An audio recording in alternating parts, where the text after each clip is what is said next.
So hi guys, this is the look that I'm doing for you today. It's sort of a greenish, golden, olivey type look, slightly smoky. I really wanted to try these pigments out from Halener Rustique. Just as a side note, I was not sponsored. I bought these using my own funds, and I've had this pigment for a while, and it's such a pretty color. It's just olivey, goldeny type color, and I had no idea what to do with it until eventually today I was looking at it and I decided, wow, okay, let me put something together using this because it absolutely is amazing. So this is the look that I came up with. It's sort of a peachy, golden type look using this olivey tone. I added false eyelashes, and I kept everything fairly neutral but more on the orangey peachy side in terms of the lips and the brush. So I hope you guys like the look, and if you want to see how to do this, please stay tuned. Okay, so the first thing we're going to be using is a eyelid primer, and I'm just using the e.l.f. eyelid primer from their $1 range. I'm putting this all the way from the lid up to the brow bone, and just blending that out with my fingers. When you put this on, you want to pat with your fingers. You don't want to rub so much. So once that's done, I'm actually using my NYX Jumbo Pencil in Milk for the base, and I'm using a fluffy brush for this, and I'm just applying it lightly over the entire eyelid. And whatever is left on the brush, I'm going to be taking that all the way up to the brow bone. Right, so first things first, what we're going to do is we're going to grab a regular shader brush like this, and I'm going to pick up using the Comfort Zone palette from Wet n Wild, which looks like this. I'm using this top color here, which is that sort of a olivey, golden color with a greenish beige undertone to it. Again, use whatever colors you have. You can use something that is a beige or a neutral type highlight. And picking up a little bit of that on my brush, I'm actually going to pop that right into the inner corner.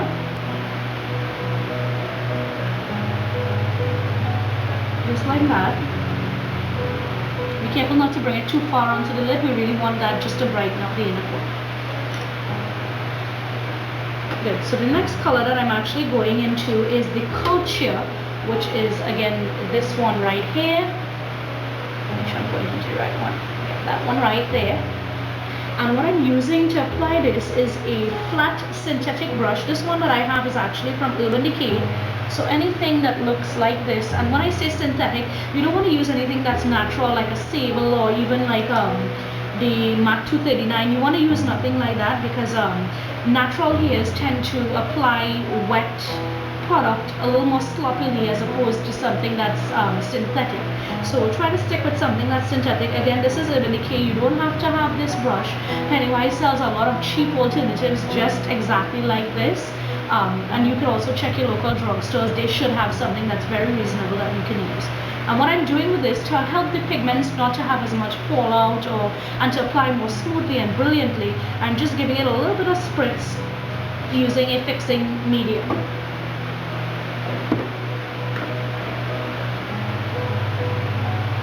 You don't want it too wet because then it's going to start to clump up on you and start creasing.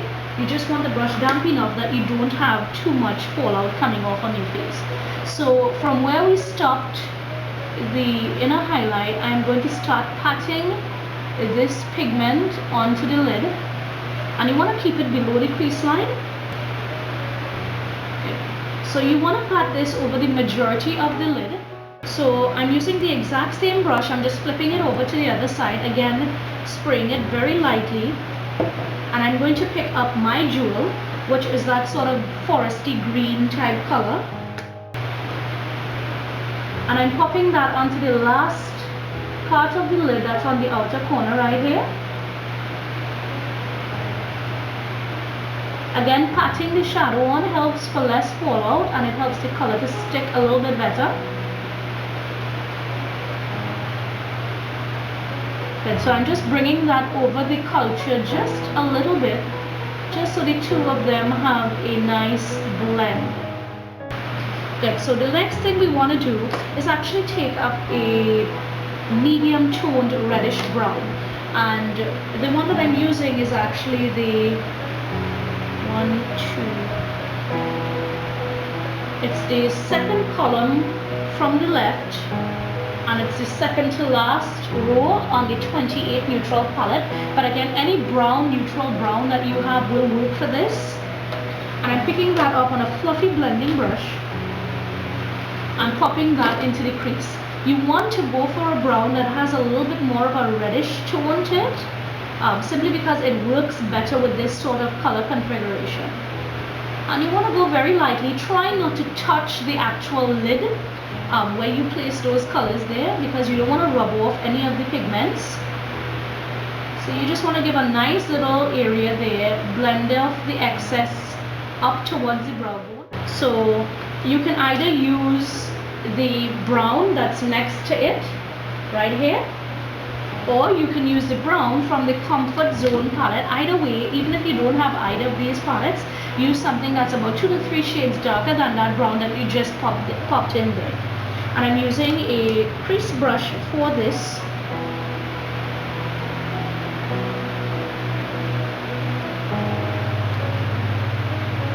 And I'm taking this directly into the crease. I'm just deepening it up a tiny bit. We don't want it really super smoky. We just want to add a little bit of dimension there, just like that. And then grabbing a brush that's slightly smaller, like a smudge brush, using that same color, I'm going to just bring it in along the outer edge of the eye and lightly blend that in with my jewel, or the dark forest green that's on the outer edge here. Okay, so the last thing we want to do for the eyes is actually get a skin color, and I'm using this one here in the 28 neutral, but again you can use whatever it is you have. And I'm picking up a little bit of that on the brush and lightly going over the brow bone, and I'm just sort of blending that into that reddish brown that we had there in the crease. Picking up the same brush that had the reddish brown and slightly blending everything into each other. The eyes, and I'm going to use the exact same shader brush, the flat shader brush that I used to apply the pigments. I'm just going to give that a little bit of a spray, and using that same darkish brown that we used on the outer crease of the eye, I'm going to sweep that underneath the lower lash line, about halfway into the eye. And using the same brush, I'm going to pick up a little bit of my jewel,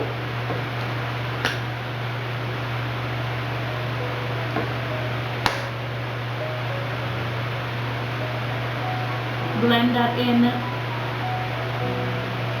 right into the middle of the eye.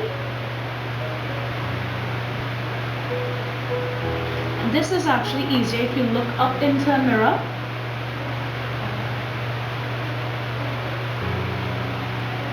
And then the last thing I'm going to do is pick up a little bit of the culture using the very same brush and apply that from the inner corner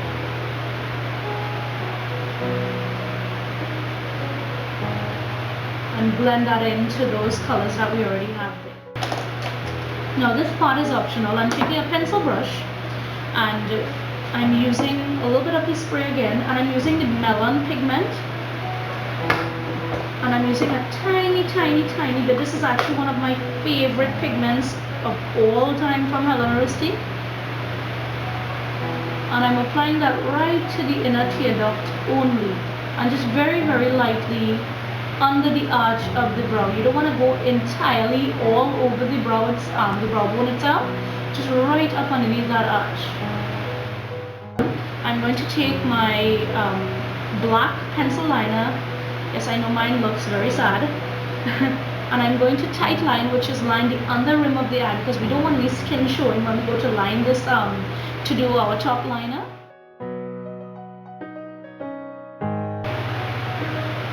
And you also want to heavily line the lower lash line all the way into the inner corner. And when I say heavily, I mean that your liner should overlap a little bit into your lash line, so you want to color into the roots of those lashes. I'm actually going to use a gel liner and line the upper lash line. Again, you want to line all the way from the inner corner towards the outer edge of the eye, and you want to wing it very slightly towards the outer edge.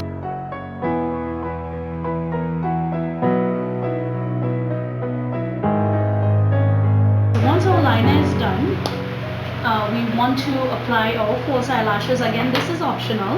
The ones that I'm going to apply are my favorites, which are the Pinkies 1220. Okay, so we're finally done with the eyes. So for the rest of the face, I'm actually going to use a orangish type blush. This is Sunday Lunch from Everyday Minerals, and it's just a sample that I have, but it's a very orangey, peachy type blush.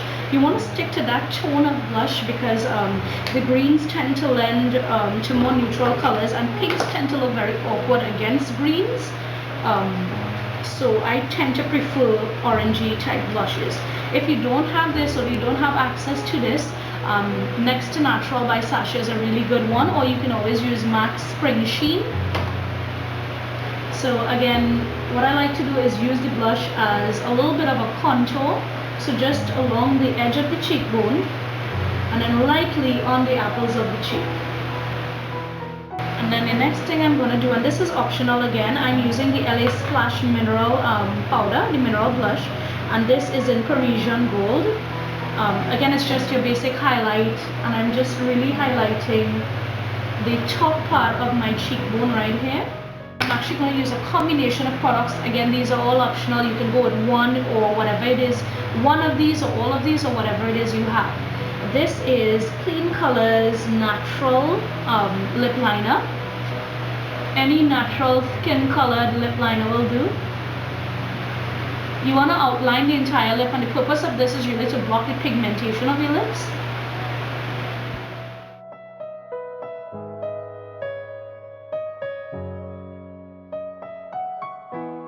And over that, I am using, this is the NYX Soft Matte Lip Cream, and this is in a very peachy, orangish type color. Whatever peach, orangey tone lipstick you have, somewhat neutral will work for this look. And I'm not using the entire thing on my lip with the applicator. I'm just taking a little bit on my finger and lightly dabbing.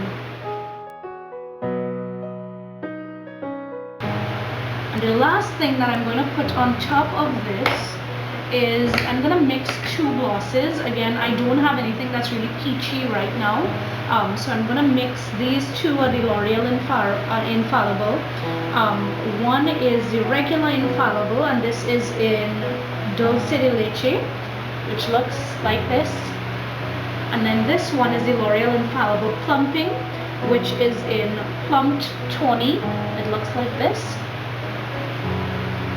Again, I'm mixing the both of them so that I'm able to get something that's a little more peachy as opposed to something that's too pink or too brown.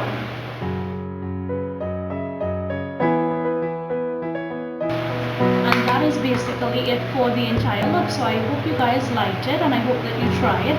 Again, I'm going to put links to where you can purchase the pigments that I've used and the palettes and all of that. If you guys have any questions, feel free to ask me. Other than that, keep watching, please subscribe, and any comments or requests that you guys may have, please feel free to send them to me. Another thing that I wanted to add really quickly is that I've been getting a lot of people requesting looks from me. The problem with that is that I'm not able to get all done because I haven't been very well recently. I'm still very much sick right now, but I know that I haven't put out a good tutorial in a long time. I've just been doing backup tutorials basically, which are sort of my go-to if I'm sick or I'm not able to really put out a makeup tutorial. So those would be your regular reviews and all of that. That being said, I have a lot of people that request looks from me, but they send me the message on a Wednesday and they want their look done for Saturday. A lot of you may not know, but these videos, they take quite a while to actually do and to edit and to put them together the way that I do. It usually takes me roughly about a week to get it filmed, to get the look, to firstly design the look, get it filmed, have it edited, get the backing, the soundtrack, pictures, stuff like that. It takes roughly about a week to put everything together. So sometimes when I have people requesting things from me on the Wednesday and they're going out this Saturday of that same week, it's very difficult for me and almost impossible to some extent to do that tutorial for you, and I end up feeling really badly for it. It's not that I don't want to do it, it's obviously my time frame is really difficult. I'm a mom, I'm a wife, and then I also work this makeup job full time. I mean, I'm a full-time makeup artist, so it's very difficult for me to juggle all of those things. So what I usually like to tell people is to better your chance of actually having the tutorial done, what I would suggest you do is, if you know you have something to attend like at least a month in advance, the likelihood of me doing that tutorial for you is higher the more time that you actually give me. So at least a month, maybe 2 weeks in advance for the latest, I suggest, in order for me to really get the time to really put forth that tutorial. So again, thank you for watching, guys, and I hope that you enjoy the vids, and I hope that you guys